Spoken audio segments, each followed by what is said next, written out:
In a quiet town nestled between rolling hills, there lived a writer named Leander.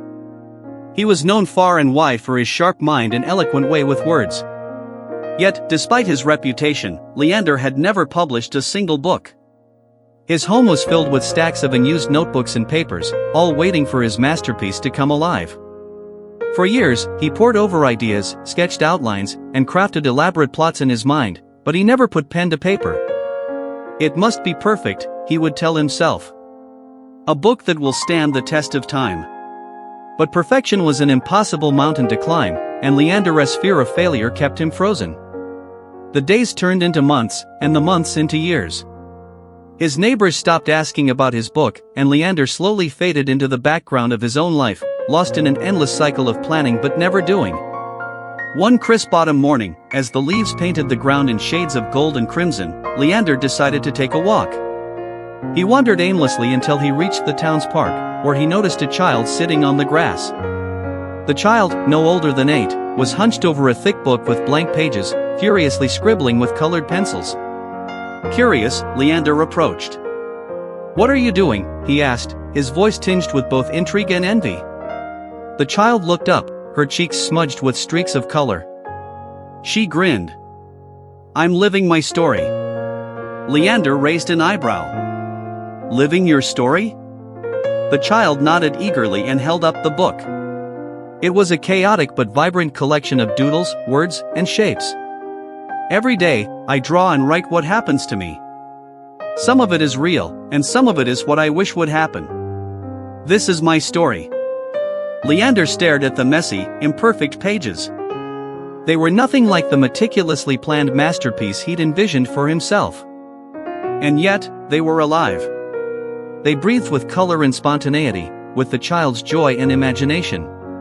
"But it's not perfect," Leander said softly, more to himself than to the child.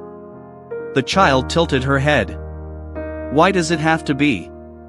It's mine, and that makes it special." The words hit Leander like a thunderclap.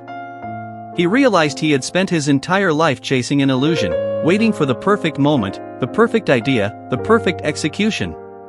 But life itself was never perfect. It was messy and unpredictable, just like the child's drawings. For the first time in years, Leander felt a flicker of excitement, a spark of courage. He picked up a fallen twig from the ground and drew a crude shape in the dirt. It was far from perfect, but it was something. He smiled at the child, who giggled and went back to her book. That evening, Leander returned home and pulled out one of his many blank notebooks. He uncapped his pen and hesitated for only a moment before writing the first words that came to mind. They weren't profound, and they didn't form a perfect sentence, but they were real. And for Leander that was enough. Days turned into weeks, and Leander wrote every single day.